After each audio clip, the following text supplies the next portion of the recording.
let me skip ahead.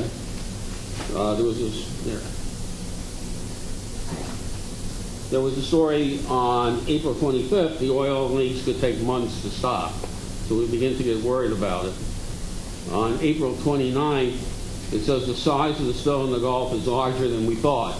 And it's been pointed out that originally the estimates were 1,000 barrels a day, then it went to 5,000 barrels a day, then other reports were 60,000 barrels a day.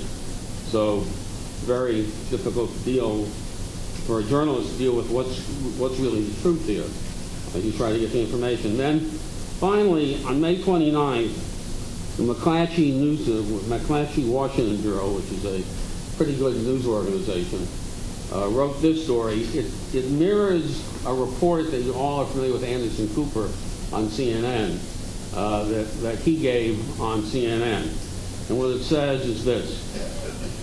The headline was, "Oil Taking Toll on BP's Credibility and the Government's." Washington, a litany of half-truths, withholding crucial video, blocking media access to the site, and a failure to share timely and complete information about efforts to contain the largest oil spill in U.S. history have created the widespread impression that BP is withholding information about the April 20th oil rig blowout in the Gulf of Mexico, if not misleading the public and the government. The government has been little better. For weeks, blindly accepting BP's estimates of the size of the split, but powerless to force the company to curb its use of toxic chemical dispersants, and ignoring warnings from its own officials about possible worker safety violations.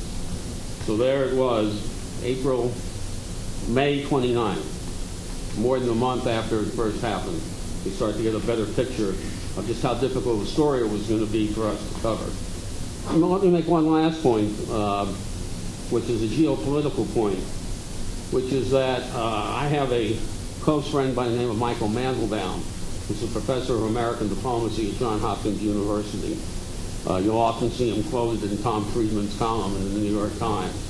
That's the area I covered for most of the years I was at Newsday, national security issues. And Michael has made the point that the largest single problem of American diplomacy going forward is our dependence on carbon fuels.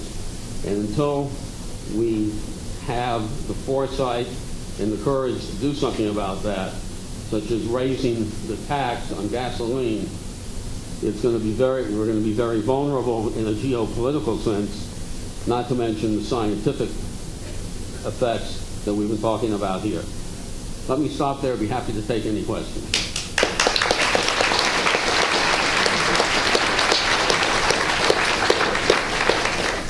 If I could, I'd have an applause sign. Let's give a round of applause for everybody.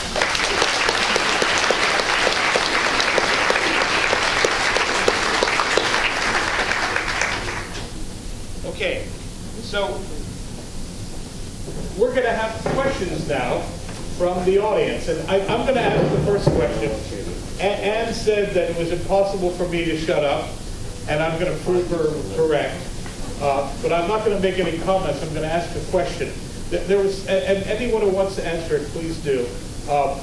There was something that happened during the progression of this oil spill that to me was fascinating.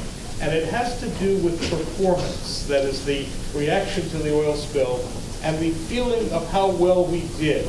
And this story is breaking even now because of the rescue of the Chilean miners.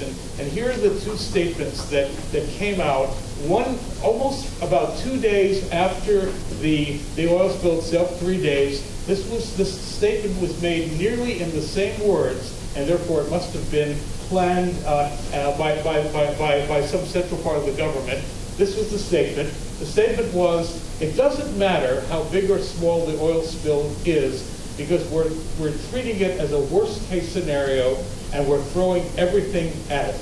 So that's the statement that was made. A very interesting statement, meaning that they're doing the best. So it doesn't matter whether you've underestimated it.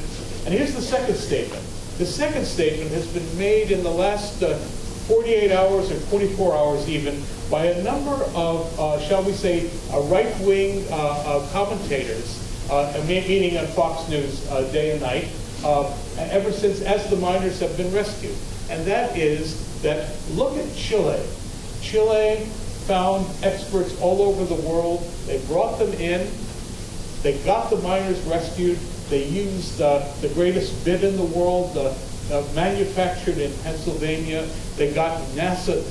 You don't hear this at Fox News, but NASA was involved. Japanese involvement, even cell phones from Korea, and all this came together to come to solve the problem of the oil spill. But guess what happened here in the good U.S. of A? We didn't do any of that, and we screwed up. So my question is, what next? What do we have to do now for the next disaster to get ahead of this? Is there a simple answer?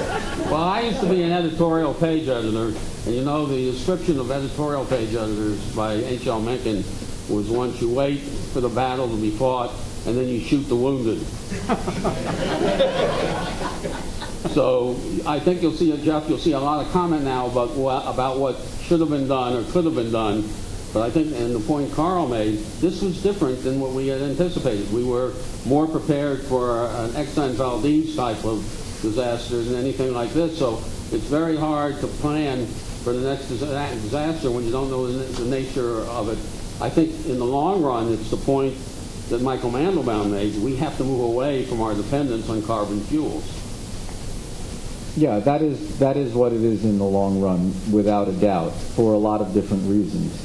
But also, they should have been prepared for a blowout, because the Ixtoc blowout happened in the Gulf of Mexico. There are blowouts that happen every few years, and they just were not prepared at all.